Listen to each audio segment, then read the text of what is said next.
तो मुख्यमंत्री जी मेरी मजाक उड़ा रहे थे कि जहाँ गाय कट नहीं सकती है, गाय का वध नहीं हो सकता है, वहाँ टैक्स की क्या आवश्यकता है। और टनों में गाय के मांस के अवशेष मिले हैं। तो मुख्यमंत्री जी का ये जो झूठ था, देश ने, प्रदेश ने और मध्य प्रदेश ने देख लिया। असलम चमड़े को क्या बचाने का प्रयास किया जा रहा? डॉक्टरों को जो सस्पेंड किया गया उनको अपराधी क्यों नहीं बनाया गया? आज डीएनए जांच कैसे होगी? हम तो कहते हैं दोबारा जांच की आवश्यकता क्या है? सरकार वो है जो गौ मांस बेच रही है और असलम चमड़ा से चंदा ले रही है। आपका भाजपा का कार्यकर्ता असलम चमड़ा।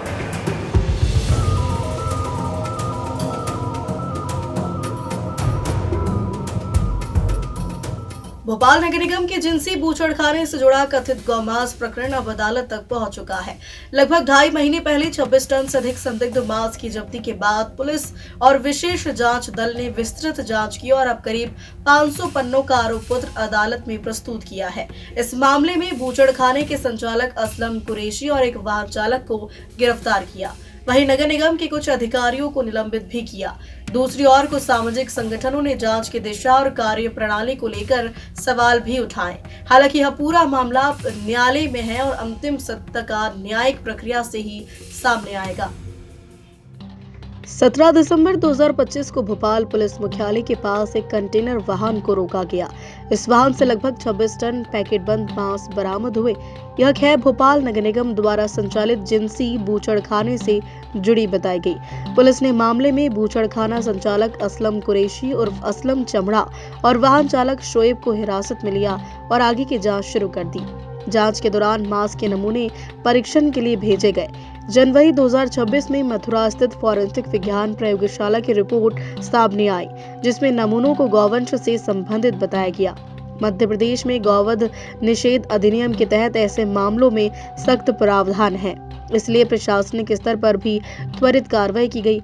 8 जनवरी 2026 को भोपाल नगर निगम ने जिनसी बूचड़खाने को सील कर दिया। नगर निगम के पशु चिकित्सक डॉक्टर बैनी प्रसाद गौर सहित कुछ कर्मचारियों को निलंबित किया और बाद में बूचड़खाने का संचालन बंद कर दिया। मामले पर कांग्रेस के अध्यक्ष जीतू पटवारी ने भी बयान जारी करते हुए सरकार पर गंभीर सवाल खड़े कर दिए। सुनिए जीतू पटवारी ने और क्या कहा। गाय माता के नाम पर इन्होंने कितना धोखा दिया मध्य प्रदेश के वासियों को। हमने पहले भी मुद्दा उठाया था पूरी ताकत से कि 0% टैक्स जीएसटी का गौ मांस के व्यापार पर हमारी सरकार ने किया। तो मुख्यमंत्री जी मेरी मजाक उड़ा रहे थे कि जहाँ गाय कट नहीं सकती है, गाय का वध नहीं हो सकता है, वहाँ टैक्स की क्या आवश्यकता है। अभी नगर निगम बीजेपी की है भोपाल और टनों में गाय के मांस के अवशेष मिले हैं। तो मुख्यमंत्री जी का ये जो झूठ था, ये देश ने, प्रदेश ने और मध्य प्रदेश ने देख लिया कि गाय के मांस पर 0% टैक्स इसलिए किया गया था कि गाय को के वध करने में बीजेपी की नगर निगम, बीजेपी की सरकार, बीजेपी की सोच इन्वॉल्व है। इतना ही नहीं, विदेशों में इन्होंने सर्टिफिकेट दिए कि जो हम मांस विदेश भेजेंगे वो अलग अलग प्रकार के उसके सर्टिफिकेट दिए कि आप ये मांस खरीदो। जो आवश्यकता नीड है, अगर हम यहाँ से वहाँ मांस भेजते हैं वो उस तरीके का मांस भेजेंगे, हलाल का मांस। मामले की गंभीरता को देखते हुए 19 जनवरी 2026 को पुलिस ने सहायक पुलिस आयुक्त उमेश तिवारी के नेतृत्व में एक विशेष जांच दल का गठन किया। इस दल को पूरे आपूर्ति तंत्र की जांच, संबंधित व्यक्तियों की पहचान और मांस के स्रोत का पता लगाने की जिम्मेदारी दी गई। जांच जैसे जैसे आगे बढ़ी, वैसे वैसे कुछ नए पहलू भी सामने आए। इनमें श्रमिकों की अनुपस्थिति, दस्तावेजों की वैधता और आपूर्ति तंत्र से जुड़े कई सवाल शामिल है। हालांकि इन सभी बिंदुओं की पुष्टि और जिम्मेदारी का निर्धारण अभी न्यायिक प्रक्रिया के माध्यम से ही होगा। वहीं कांग्रेस विधायक हेमंत सत्यदेव कटारे ने विधानसभा में भी इस मुद्दे को उठाया। सुनिए हेमंत कटारे ने क्या कुछ कहा।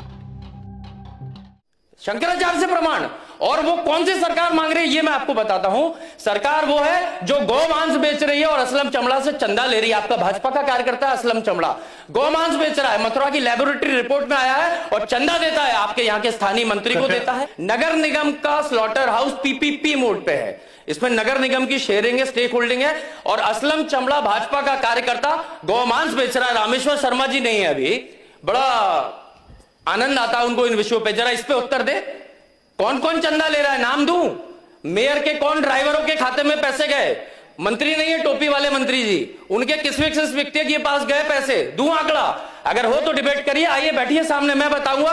असलम चमड़ा जो आपके भाजपा का कार्यकर्ता है वो गौमांस बेच करके, आप जिस गौ की राजनीति करते हैं वोट की, वो गौमांस बेच करके आप लोगों के जो सामने आपकी मां को काट रहा है। शर्म की बात है।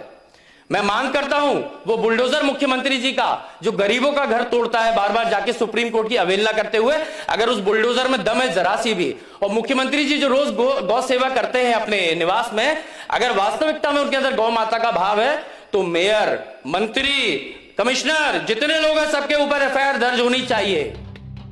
विशेष जांच दल के सामने सबसे बड़ी चुनौती बूचड़खाने में काम करने वाले कर्मचारियों से जुड़ी बताई गई।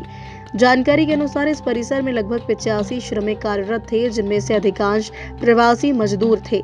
बूचड़खाना सील होने के बाद कई श्रमिक अपने गृह राज्यों में लौट गए, जिससे उनसे पूछताछ करना कठिन हो गया। इसी दौरान एक अन्य पहलू भी सामने आया। नगर निगम की आंतरिक जांच में यह संकेत मिला कि बूचड़खाने के संचालन से जुड़े कुछ दस्तावेज पहले ही संदेह के दायरे में आ चुके हैं। अब यह देखना महत्वपूर्ण होगा कि इन दस्तावेजों की वैधता और प्रशासनिक प्रक्रिया से संबंधित तथ्य जांच और न्यायिक परीक्षण में किस रूप में सामने आते हैं। वहीं हिंदू उत्सव समिति के अध्यक्ष चंद्रशेखर तिवारी ने एसआईटी की जांच पर सवाल उठाते हुए कहा कि केवल 2 आरोपियों के खिलाफ चालान पेश किया गया। उन्होंने पूरे मामले की निष्पक्ष जांच की और अन्य आरोपियों की गिरफ्तारी के लिए मुख्यमंत्री से हस्तक्षेप की मांग की। सुनिए और क्या कहा चंद्रशेखर तिवारी ने। श्री हिंदू उत्सव समिति और संस्कृति बचाओ मंच ये मांग करता है कि जिस प्रकार से एसआईटी की जांच का आज समाचार पत्रों में हमने पढ़ा, असलम चमड़े को क्या बचाने का प्रयास किया जा रहा है?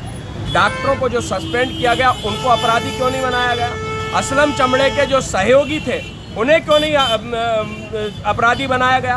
केवल 2 लोगों के खिलाफ आपने अपराध दर्ज करके उनको बिगर रिमांड लिए जेल भेज दिया, और जेल भेजने के पश्चात 3 दिन की रिमांड ली। उसके बाद एसआईटी की जांच जो है गठित करने के समय आपने जो जांच करी उसमें भी आपने जो है केवल असलम चमड़ा और कंटेनर के ड्राइवर को अपराधी बनाया।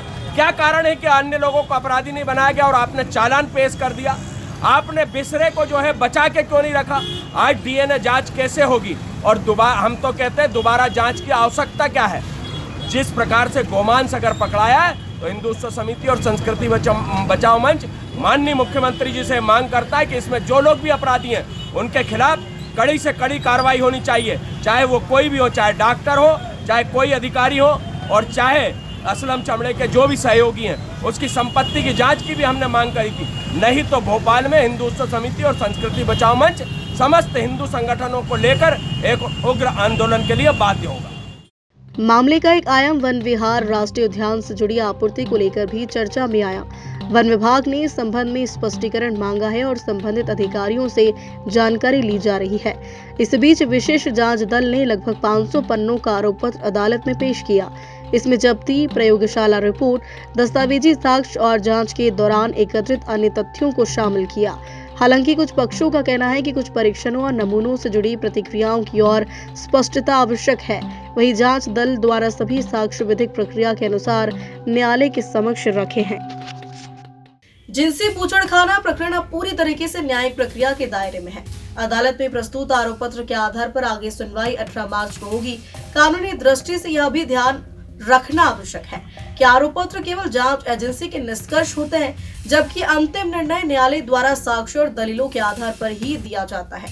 इस मामले ने प्रशासनिक निगरानी, अनुबंध प्रणाली और आपूर्ति तंत्र की पारदर्शिता जैसे कई व्यापक सवाल उठाए हैं, लेकिन इन सभी पहलुओं की अंतिम पुष्टि न्यायिक प्रक्रिया के बाद ही संभव होगी।